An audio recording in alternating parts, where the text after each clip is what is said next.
A kí wa kú àṣálẹ́ ní ibikíbi tẹ́ bá ti ń wò wá.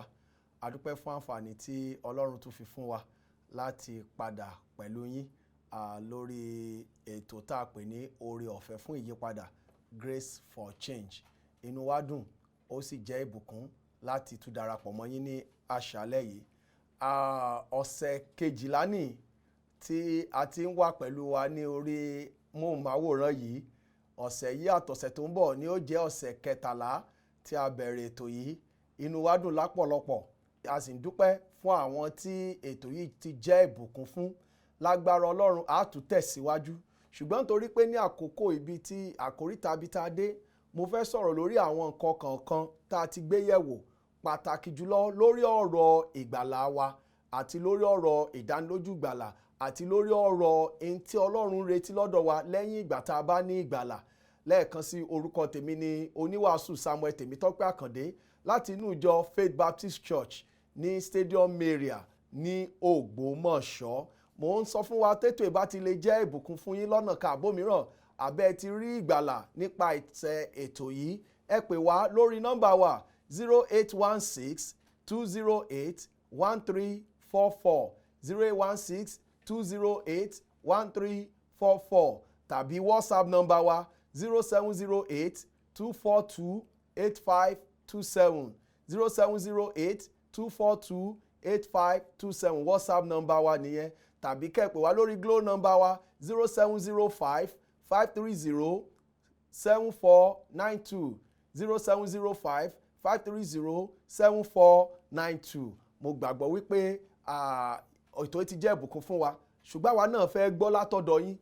A fẹ́ mọ gbọ́ sí bó ṣe jẹ́ ìbùkún. Tẹ́ bá sì ní ìbéèrè kankan tẹ́ fẹ́ béèrè lórí àwọn ẹ̀kọ́ tá a ti kọ́ sẹ́yìn, ẹ lè pè wá tàbí kẹ́ fi àtẹ̀ránṣẹ́ kẹ́ fi ránṣẹ́ sí wa. Ọlọ́run yóò wà pẹ̀lú wa. Láṣálẹ́ yìí mo fẹ́ wàásù lórí àkòrí tí mo pè ní ohun tí oore ọ̀fẹ́ kọ́ wa. Ohun tí oore ọ̀fẹ́ kọ́ wa. What grace teaches. Ohun tí oore ọ̀fẹ́ kọ́ wa. Ẹ jẹ́ ká gbàdúrà. Bàbá, dúpẹ́ lọ́wọ́ yín fún àǹfààní tẹ́ fún wa. A dúpẹ́ pé ẹ jẹ́ kó ṣeé ṣe fún wa láti ti wà ń bí láṣálẹ́ yìí. A dúpẹ́ bẹ́ẹ̀ ṣe bá wa bẹ̀rẹ̀ ètò yìí láti ọ̀pọ̀lọpọ̀ ọ̀sẹ̀ sẹ́yìn. A sì dúpẹ́ fún ìkóríta bí tẹ́ mú wa dé. A gbàdúrà lálẹ́ yìí, ẹ jẹ́ kí ètò tá a ṣe yìí kó jẹ́ ìbùkún fún wa. Ẹ jẹ́ kí ọ̀rọ̀ yín kó bọ́ ọkàn pàdé. Ẹ lò mí fún ògo orúkọ yín fún àwọn èèyàn yín ní orúkọ Jésù Olúwa wa. Àmín. Ẹ já Bíbélì wa sí ìwé Títù. Ìwé Títù orí kejì ẹsẹ̀ ìkọkànlá sí ìkẹẹ̀dógún. Ìwé Títù orí kejì ẹsẹ̀ ìkọkànlá sí ìkẹẹ̀dógún. Tẹ́ bá ní Bíbélì yín, bẹ́ẹ̀ bá ní Bíbélì, ẹ lọ gbé ní àkókò yìí ká jọ gbé yẹ̀wò. Yóò jẹ́ ìbùkún tá a bá ń ka ọ̀rọ̀ Ọlọ́run fúnra wa. Àwa náà lè rí i pé gẹ́gẹ́ bí ìkànnù àwọn wàásù wa ṣe sọ pé kìí ṣe ìtàn asán. A lè gbé yẹ̀wò, a lè rí pé àkọsílẹ̀ Bíbélì ni. Ẹ jẹ́ ká lọ gbé ká jọ wò bí a ṣe ka ọ̀rọ̀ Ọlọ́run. Bíbélì sọ nínú ìwé Títù orí kejì láti ẹsẹ̀ ìkọkànlá. Bíbélì sọ wípé nítorí oore ọ̀fẹ́ Ọlọ́run tí mú ìgbàlà fún gbogbo ènìyàn wá ti farahàn. Ó ń kọ́ wa pé kí a ṣẹ́ àìwà bí Ọlọ́run àti ìfẹ́kúfẹ̀ẹ́ ayé, kí a sì máa wà ní àìrékọjá ní òdodo àti ní ìwà bí Ọlọ́run ní ayé ìsinsìnyí, kí a máa wo ọ̀nà fún ìrètí tí ó ní ìbùkún àti ìfarahàn ògo Ọlọ́run wa tí ó tóbi àti ti olùgbàlà wa Jésù Kristi, ẹni tí ó fi ara rẹ̀ fún wa kí òun kí ó lè ra wa padà kúrò nínú ẹ̀ṣẹ̀ gbogbo, kí ó sì lè wẹ̀ àwa ènìyàn kan mọ́ fún ara rẹ̀, fún ìní ohun tìkára rẹ̀, àwọn onítara iṣẹ́ rere. Nǹkan wọ̀nyí ni kí ìwọ kí ó máa sọ, kí o sì máa gbà ní ìyànjú, kí o sì máa fi àṣẹ gbogbo báni wí. Má ṣe jẹ́ kí ẹnikẹ́ni kí ó gàn ọ́. Kọ́lọ́run bùkún kíka ọ̀rọ̀ rẹ̀. A rí pé nínú ọ̀rọ̀ Ọlọ́run tá a kà láṣálẹ́ yìí, Bíbélì sọ fún wa wípé oore ọ̀fẹ́ la fi gbà wá lọ. Ó sọ fún wa nípa oore ọ̀fẹ́ tó ti farahàn. Ẹ wo ẹsẹ̀ ìkọkànlá. Ó ní nítorí oore ọ̀fẹ́ Ọlọ́run tí mú ìgbàlà fúnni gbogbo ènìyàn wá ti farahàn. Ó sọ fún wa pé oore ọ̀fẹ́ tó mú ìgbàlà wá fún yàn, ó ló ti farahàn fún gbogbo ènìyàn. A sọ nígbà tí a kọ́kọ́ bẹ̀rẹ̀, tẹ́ bá gbàgbé bóyá ìwàásù wa kejì ni, ó ń sọ nípa ọ̀nà sí ìgbàlà. Òun la kọ́kọ́ fi hàn wá pé báwo la ṣe lè ní ọ̀nà sí ìgbàlà, báwo la ṣe lè ní ìdánilójú nípa lílọ sọ́run. Àrípa wòónú ọ̀rọ̀ Ọlọ́run, Bíbélì ṣe ṣàlàyé ọ̀nà sí ìgbàlà fún wa, a sì jọ gbé yẹ̀wò. Mo sì gbàgbọ́ pé fún àwa tí a bá ti wò ń gbà náà yóò lè jẹ́ ìbùkún. Ẹ jẹ́ n tún sáré sọ eléyìí, tó bá jẹ́ pé kankan nú àwọn ìwàásù wa wà tó jẹ́ wípé a láǹfààní láti wò, ẹ wo ojú móhùnmáwòrán yín, àwọn ẹ̀rọ YouTube wa, àwọn social media platforms wa, ó ń wà ń bẹ̀. Ẹ lọ yẹ̀ wò, ẹ lè rí gbogbo ìwàásù tá a ti wà, ẹ lè rí wò ń bẹ̀ tó bá jẹ́ pé àwa ò tí ì láǹfààní láti wò àwọn kọ̀ọ̀kan. Ṣùgbọ́n a sọ̀rọ̀ nípa ìgbàlà, a sọ fún wa wípé oore ọ̀fẹ́ ni ìgbàlà. Bẹ́ẹ̀ ni sọ pé oore ọ̀fẹ́ tó mú ìgbàlà wá ti farahàn fún gbogbo ènìyàn. Ẹ jẹ́ sọ fún wa, o ò látúnwé asán tó o bá lọ sọ́run àpáàdé o. Pé mi ò lọ ọ̀run rere, kò é ṣe pé ẹnìkankan ni ó jẹ̀bi. Ìtorí ẹ̀ làwa ṣe wá sórí afẹ́fẹ́, kìí ṣe láti wá gbowó ọrẹ, kìí ṣe láti wá ṣe nǹkan mìíràn, kìí ṣe láti wá gbàyàn. In tó mú wa wá sórí afẹ́fẹ́ onítorí pé Bíbélì sọ pé ká jáde lọ sí gbogbo ayé, ká wàásù ìrere tó nípa ìgbàlà fún gbogbo ènìyàn. Àwa fẹ́ kí ìwọ náà gbọ́n pa ìgbàlà. Òun ló mú wa dórí móhùnmáwòrán NTA Ìlọrin, àti ń lọ lórí móhùnmáwòrán ó wà ń Ìbàdàn, bẹ́ẹ̀ náà la tún dé sí Ìlọrin. Ìdí tá a fi jáde wá òun láti sọ fún ọ nípa oore ọ̀fẹ́ tó ti farahàn fún gbogbo ènìyàn. Bíbélì sọ pé oore ọ̀fẹ́ ni a fi gbà wá là. Tẹ́ bá wọnú ìwé Éfésù orí kejì ẹsẹ̀ ìkejì, Bíbélì sọ pé nítorí oore ọ̀fẹ́ ni a fi gbà yín là nípa ìgbàgbọ́, àti èyí ni kì í ṣe ti ẹ̀yin tìkára yín, ẹ̀bùn Ọlọ́run ni, kì í ṣe nípa iṣẹ́ kí ẹnikẹ́ni má bàa ṣògo. Bíbélì fi yé wa pé oore ọ̀fẹ́ la fi gbà wá là. Afẹ́lẹ́ ìmúlẹ̀ ní gbogbo inú ìwàásù ọ̀rọ̀ Ọlọ́run tá ń wàásù fún wa wípé oore ọ̀fẹ́ ló gbà wá là, kìí ṣe nípa iṣẹ́ wa. Tó bá jẹ́ pé lílọ sọ́run wa ni, kò dúró lórí iṣẹ́ wa, kò dúró lórí àdúrà gbígbà, kò dúró lórí àwẹ̀ gbígbà, kò dúró lórí torí pé mo dára, kò dúró lórí pé mo ń ṣètọrẹ àánú, kò dúró lórí torí pé mo jálùfáà, kò dúró torí pé mo jọmọ ọjọ́, kò dúró torí pé mo jẹ́lẹ́sìn kan àbẹ́lẹ́sìn mìíràn, kìí ṣe torí pé mo ní inú rere. Bíbélì sọ pé oore ọ̀fẹ́ la fi gbà wá là. Nínú ìwé Títù tá a kà lẹ́ẹ̀kan, tẹ́ bá wo ẹsẹ̀ ìkẹta, ẹsẹ̀ orí kẹta, ẹsẹ̀ karùn-ún, ó ní kì í ṣe nípa iṣẹ́ tí àwa ń ṣe nínú òdodo, ṣùgbọ́n gẹ́gẹ́ bí àánú rẹ̀ ni ó gbà wá là nípa ìwẹ̀nù àtúnbí àti ìsọdi titun ẹ̀mí mímọ́. Ó ń fi yé wa nínú ìwé Títù orí kẹta ẹsẹ̀ karùn-ún pé kìí ṣe ń pa iṣẹ́ wa gan, iṣẹ́ wa sẹ́ òun kọ́ ló gbà wá là. Bíbélì ń fẹ́ léyìí múlẹ̀ fún wa. Ìyí tí mò ń kọ́kọ́ ń ṣàlàyé fún wa nípa oore ọ̀fẹ́, Bíbélì sọ pé ó ti farahàn fún gbogbo ènìyàn. Oore ọ̀fẹ́ tí Ọlọ́run tá fi gbà wá là, Bíbélì sọ pé gbogbo èèyàn ló láǹfààní láti rí, gbogbo èèyàn ló láǹfààní láti gbọ́, ṣùgbọ́n kìí ṣe nípa iṣẹ́. Oore ọ̀fẹ́, nígbà tá a bá sọ̀rọ̀ nípa oore ọ̀fẹ́ bí a ṣe pè túmọ̀ sí bá a ṣe pè náà ni oore kíni, oore ọ̀fẹ́. Ìta fúnni ní ọ̀fẹ́ láì ṣe ohunkóhun fún. Tí n bá fẹ́ fún yín ẹnikẹ́ni, bóyá ẹ̀yin tẹ́ ń wò mí, tí n bá ní ẹ gba fóònù yìí, ṣùgbọ́n ẹ mú owó báyìí wá, ṣé pè lórí ọ̀fẹ́? A ní pè lórí ọ̀fẹ́, a ní pé a ṣiṣẹ́ fún ni. Ṣùgbọ́n oore ọ̀fẹ́ túmọ̀ sí in téèyàn gbà téèyàn ò san nǹkan kan fún, àbí bẹ́ẹ̀ kọ́? Bẹ́ẹ̀ náà Bíbélì sọ nípa oore ọ̀fẹ́ ìgbàlà wa pé ọ̀fẹ́ la rí gbà, kìí ṣe tá a ṣe ohunkóhun fún. Ẹ wá mọ́ gbàgbé, téèyàn bá gba nǹkan lọ́fẹ̀ẹ́, ó lẹ́nìkan tó ṣe iṣẹ́ fún o. Ẹni tó gbà kọ́ ló ṣe nǹkan fún, ẹni tó fúnyàn ni yóò ti ṣe nǹkan fún. Mi mọ̀ bóyá Yorùbá mi yé yín. Ẹni tí ó jẹ́ pé òun ní ó san àbó òun ló san nǹkan kan lórí rẹ̀, òun lẹ́ tó fẹ́ fúnyàn. Ẹni tó jọ̀fẹ́ fún òun ò ṣe nǹkan kan fún. Bẹ́ẹ̀ ni Bíbélì sọ pé oore ọ̀fẹ́ la fi gbà wá là. Kìí ṣe nípa tìkára wa, kìí ṣe àwa lágbára wa là. Ó jẹ́ nǹkan tí Ọlọ́run mú wá fún wa nípa oore ọ̀fẹ́. A ti fẹ́ léyìí múlẹ̀ torí tí mo fi ń wo òun ni ẹsẹ̀ kọkànlá tá a kà yẹn tó sọ wípé nítorí oore ọ̀fẹ́ Ọlọ́run tí mú ìgbàlà fún gbogbo ènìyàn wá ti farahàn. Kí sì lóore ọ̀fẹ́ yìí? A sọ pé ó jẹ́ oore ọ̀fẹ́ láti lọ sọ́run rere, ó jẹ́ oore ọ̀fẹ́ tá a ṣe nǹkan kan fún, ó jẹ́ oore ọ̀fẹ́ tó jẹ́ Ọlọ́run ló ṣètò fún. Ẹni tí torí gbogbo wa láti jẹ gbèsè, ẹni tó bá sì jẹ gbèsè ó yẹ kó san gbèsè ẹ̀ṣẹ̀ rẹ̀, ṣùgbọ́n Ọlọ́run ló san gbèsè ẹ̀ṣẹ̀ wa fún wa láti lọ sí ọ̀run rere. Òun ló ṣe jẹ́ oore ọ̀fẹ́ fún wa. Nígbà tí Bíbélì sọ pé gbogbo wa la jẹ́ ẹlẹ́ṣẹ̀, ó lè rẹ̀ ẹ̀ṣẹ̀ wá jọ̀run àpáàdì, inú iná ló yẹ ká lọ, ṣùgbọ́n Jésù wá sáyé láti san gbèsè náà. Jésù wá san gbèsè ẹ̀ṣẹ̀ yẹn fún wa. Ó ń san gbèsè in tó yẹ káwa san. Ó wá mú ìyè àìnípẹ̀kun wá fún wa pé ókè o, in tó yẹ kẹ́yin ṣe ni mo ṣe fún yín, ẹ wá gbà lọ́fẹ̀ẹ́. Ọ̀dọ̀ ta láti gbà? Ọ̀dọ̀ Jésù. Ṣé Jésù jìyà fún? Bẹ́ẹ̀ ni. Ṣé Jésù kú fún? Bẹ́ẹ̀ ni. Ṣé Jésù ṣó lágbára láti san gbèsè náà? Bẹ́ẹ̀ ni. Ó wá ṣe in tá a lè ṣe torí táwọn bá la kú torí ẹ̀ṣẹ̀ wa, inú ẹ̀ṣẹ̀ náà látún ti kú torí ẹ̀ṣẹ̀, a ní lè san gbèsè ẹ̀ṣẹ̀. Ṣùgbọ́n Jésù ló san gbèsè ẹ̀ṣẹ̀ torí pé òun ló wá láti ọ̀run tí ò ní ẹ̀ṣẹ̀. Ó wá mú ẹ̀bùn ọ̀fẹ́ wá fún wa pé ẹgbàá, òun ló ṣe jẹ́ oore ọ̀fẹ́ fún wa. So àwọn tá a bá gbàgbọ́, Bíbélì wa sọ pé a ní ìyè àìnípẹ̀kun. Ẹ wo Bíbélì sọ nínú ìwé Róòmù orí 5 ẹsẹ̀ 8. Ó ní ṣùgbọ́n Ọlọ́run fi ìfẹ́ òun pàápàá sí wa hàn ní èyí ń pé nígbà tí àwa jẹ́ ẹlẹ́ṣẹ̀, Kristi kú fún wa. Ìgbà táwa jẹ́ ẹlẹ́ṣẹ̀ tó ayẹ fọ́rọ̀ àpáàdì, Kristi san gbèsè náà.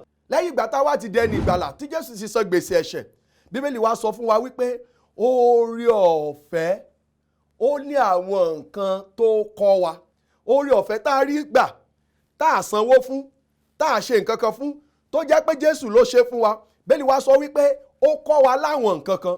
Àwọn nǹkan la wá fẹ́ yẹ̀ wò. In tí mo kọ́kọ́ kọ́ wa ní pé in tó oore ọ̀fẹ́ jẹ́, in tó mú wá fún wa, bó oore ọ̀fẹ́ ṣe jẹ́ oore ọ̀fẹ́ fún wa, tá a ti gbà, fáwa tá a bá ti gbà, fáwa tá a bá ti gbà láǹfààní láti ṣèpinnu lálẹ́. Kí ni ohun tí oore ọ̀fẹ́ kọ́ wa? Òun la wá fẹ́ gbé yẹ̀wò ní àṣálẹ́ yìí. Ohun àkọ́kọ́ tí Bíbélì kọ́kọ́ fi yé wa tó oore ọ̀fẹ́ kọ́ wa, ó ní ẹ wò nínú ẹsẹ̀ 11, ẹsẹ̀ 12. Bíbélì jẹ́ kó yé wa wípé ó ń kọ́ wa pé kí a ṣẹ́ àìwà bíi Ọlọ́run àti ìfẹ́kúfẹ̀ẹ́ ayé, kí a sì máa wà ní àìrékọjá ní òdodo àti ìwà bíi Ọlọ́run ní ayé ìsinsìnyí. Nǹkan àkọ́kọ́ tí oore ọ̀fẹ́ kọ́kọ́ kọ́ wa, ó ní pé kí a ṣẹ́ ara wa. Kí a ṣẹ́ ara wa. Ó ní ó ń kọ́ wa pé kí a ṣẹ́ àìwà bíi Ọlọ́run.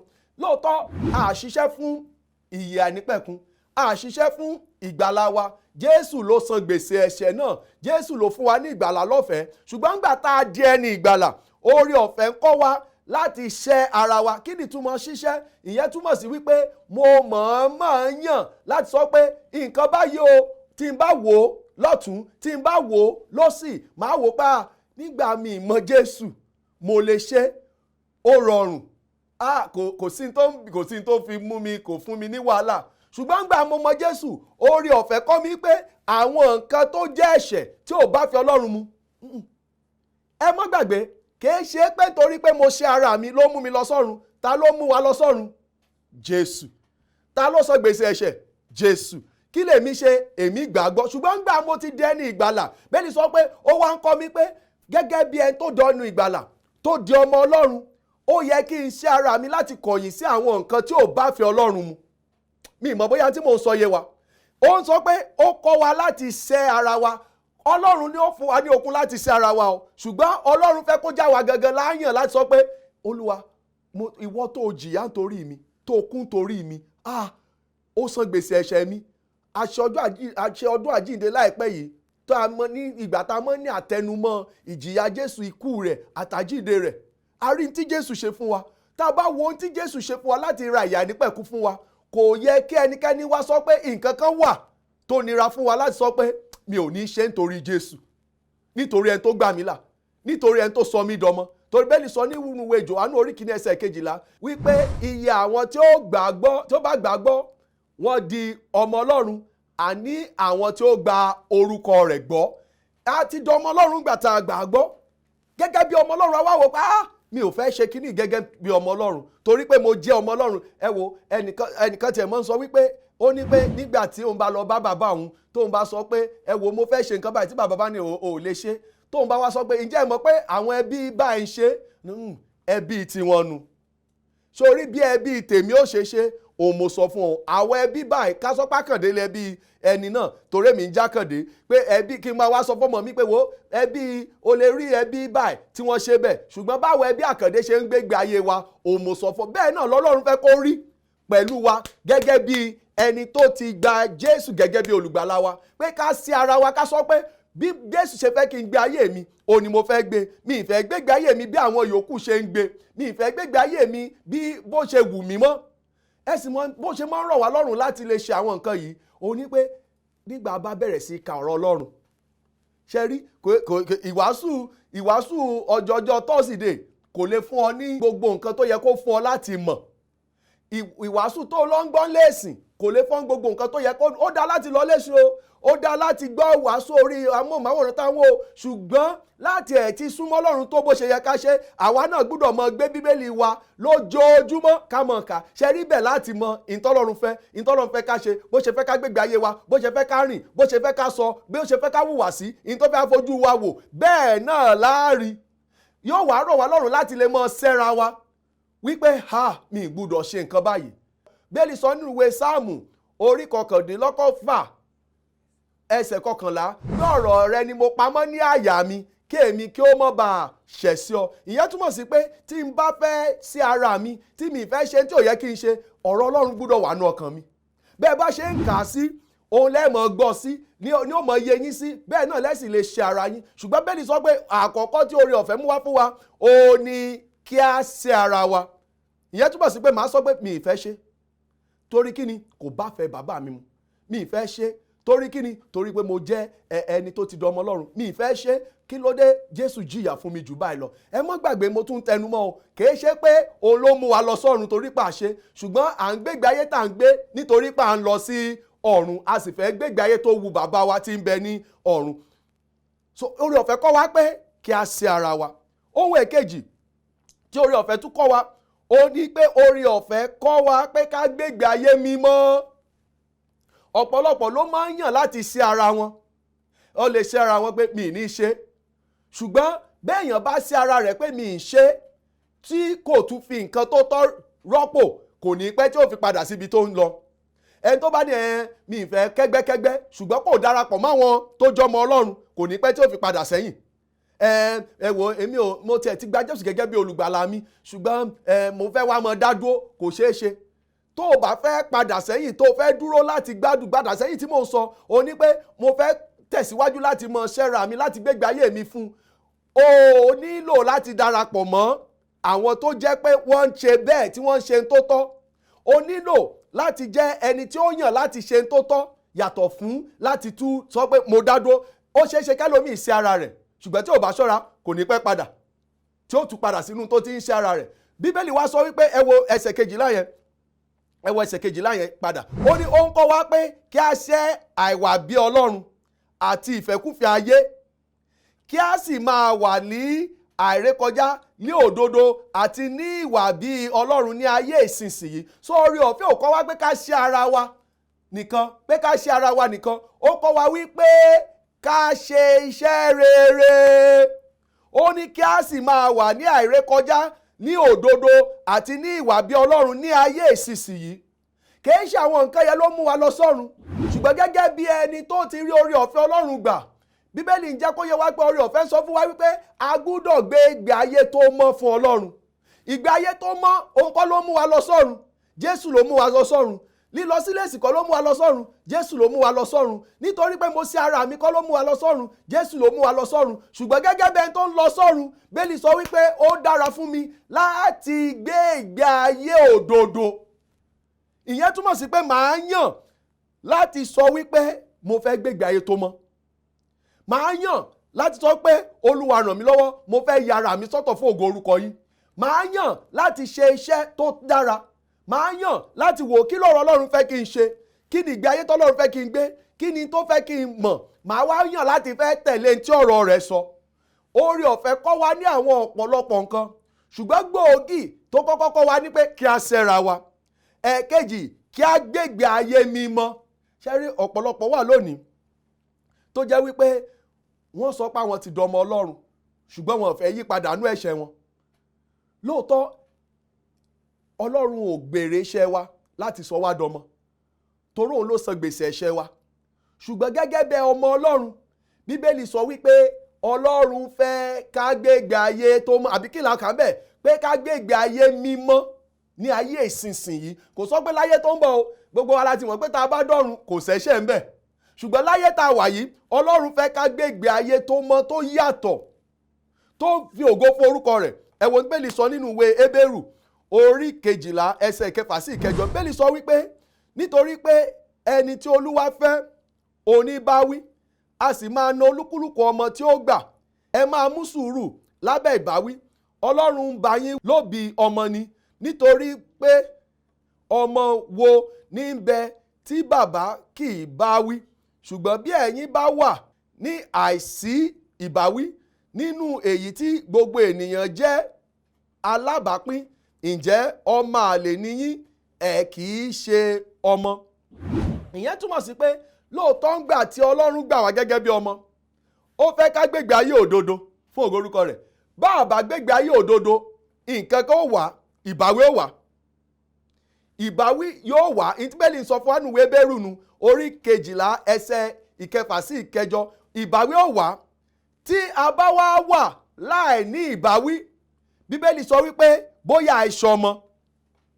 Tá a bá wà láì ní ìbáwí, pé ó ṣeé ṣe kó jẹ́ wípé àìṣọmọ. Ẹ̀wọ̀n tó ń sọ ní ẹsẹ̀ 7. Ó ní ṣùgbọ́n bí ẹ̀yin bá wà lé àìsí ìbáwí nínú èyí tí gbogbo ènìyàn ti jẹ́ alábàápín, ǹjẹ́ ọmọ àlè ni yín, ẹ kì í ṣe ọmọ. Torí pé inú dídùn Ọlọ́run ni pé tó bá jẹ́ pa àjọ ọmọ Ọlọ́run wípé ká gbégbé ayé wa fún. Tó bá jẹ́ pa àjọ ọmọ rẹ̀ lóòótọ́, inú dídùn rẹ̀ ni pé ká yàn láti gbégbé ayé tí ó fògo forúkọ rẹ̀. Tó bá jẹ́ pa àjọ ọmọ Ọlọ́run lóòótọ́, táàtẹ̀ wá nípa àṣẹ̀ sí Ọlọ́run gẹ́gẹ́ bí ọmọ, torí pé ó ṣeé ṣe kí ọmọ ṣẹ̀ sí bàbá rẹ̀. Ọlọ́run ó ràn wá lọ́wọ́, yóò bá wa wí láti jẹ́ ká lè gbégbé ayé tó mọ́ fún ògo orúkọ rẹ̀ ni. Ṣùgbọ́n tá a bá rí ajẹ́ ẹni tó ní ìgbàlà tó sọ pa nígbàlà ṣùgbọ́n à ń rámù inú ẹ̀ṣẹ̀, nǹkan kò yí padà nú ayé wa, gbogbo ẹ̀ ń lọ bó ṣe ń lọ náà ni. Àgbèrè tó ń ṣe kò yí padà, ìwọ olè jíjà kò yí padà, ìsọkúsọ kò yí padà. Ajá sọ pé ọmọ Ọlọ́run náà ṣàní, wọ́n ti sọ pé Jésù ò gba nǹkan kan lọ́wọ́ wa, ọ̀fẹ́ ni. Bóyá ọmọ àlè ni wá gẹ́gẹ́ bí Bíbélì ṣe sọ pa àìṣọmọ. Torí ẹni tó bá jẹ́ ọmọ Ọlọ́run tí ò bá gbégbé ayé tó wù, Ọlọ́run ó bá wí. Àbí bàbá kan wà tí èbọ́ ọmọ ẹ̀ wí ni. Tẹ́ ẹ bá rí bàbá àbí ìyá tó lọ́mọ tó wò pé máa gbégbé ayé tó wù ọ́, máa gbégbé ayé tó wù ọ́, máa ṣe ránu lọ, ò ní bá wí. Bàbá ò fẹ́ ká yẹ ọmọ rẹ̀ dá, ṣùgbọ́n Ọlọ́run fẹ́ ká yẹ wa dá. Ọlọ́run máa ń bá wa wí. In tí mo ń fi hàn wá lálẹ́ màá mọ̀ tẹ̀síwájú lọ́sẹ̀ tó ń bọ̀. Òun ni wípé Ọlọ́run fẹ́ kí a ṣe ara wa lákọ̀ọ́kọ́. Ẹ̀ẹ̀kejì, ká gbégbé ayé tó wù ú, ká gbégbé ayé mímọ́. Oore ọ̀fẹ́ kọ́ wa bẹ́ẹ̀ pé àwọn tó ti ní ìgbàlà, oore ọ̀fẹ́ kọ́ wa wípé ká gbégbé ayé tó wù fún ògo orúkọ rẹ̀. Ẹwẹ́ ẹsẹ̀ 11 tí mo kọ́kọ́ kà, ó ní nítorí oore ọ̀fẹ́ Ọlọ́run tí ń mú ìgbàlà fún gbogbo ènìyàn wá ti farahàn. Ó ń kọ́ wa pé kí a ṣẹ́ àìwà bí Ọlọ́run àti ìfẹ́kúfẹ̀ẹ́ ayé, kí a sì máa wà ní àìrékọjá, ní òdodo àti ní ìwà bí Ọlọ́run ní ayé ìsinsìnyí. Tó bá jẹ́ pé o ti gbóore ọ̀fẹ́ Ọlọ́run, mò ń rọ̀ ọ́ láṣálẹ́ yìí, kí ló dé tí ìwọ náà yàn láti gbégbé ayé tó wù fún ògo orúkọ rẹ̀? Tí wo bá ti wá gba àǹfààní ni fún ọ lálẹ́ láti gbàgbọ́ kó o lè ní ìyà nípẹ̀kun. Lóde tó ní sọ fún Ọlọ́run lálẹ́ yìí pé mo mọ̀ pẹ́lẹ́ṣẹ̀ ni mí, mo mọ̀ pé Ọlọ́run àpáàdì ló tọ́ sí mi, mo sì fẹ́ gbọ́ gẹ́gẹ́ bí olùgbàlà mi, gbàgbọ́ pé wọ́n nìkan ló san gbèsè ẹ̀ṣẹ̀ mi, Jésù nìkan ló wá sáyé láti kún torí ẹ̀ṣẹ̀ wa. Oore ọ̀fẹ́ ni fún wa gbá ṣe ń ṣàtẹnumẹ́ lálẹ́ yìí. Èyí tọ́lọ́run retí lọ́dọ̀ ni pé kó o gbàgbọ́. Tí wọ́n náà bá sì gbàgbọ́ bẹ́ẹ̀ sọ pé ó ní ìyà nípẹ̀kun. O ṣe sọ fọ́lọ́run lálẹ́ pé Olúwa, mo mọ̀ pẹ́lẹ́ṣẹ̀ ni mí, mo mọ̀ pé ọ̀run àpáàdì ló tọ́ sí mi, gbà mí là, fún mi ní ìyà nípẹ̀kun. Tó o bá sì sọ bẹ́ẹ̀ bẹ́ẹ̀ sọ pé ó ní ìyà nípẹ̀kun. Tó bá jẹ́ pé o ti ṣèpinnu, o lè pè wá lórí nọ́mbà wa 0816 208 1344 0708 242 8527. WhatsApp nọ́mbà wa nù 0705 530 7492. Ní ọ̀sẹ̀ tó ń bọ̀, ẹ tún darapọ̀ mọ́ wa. Àlàáfíà fún yín.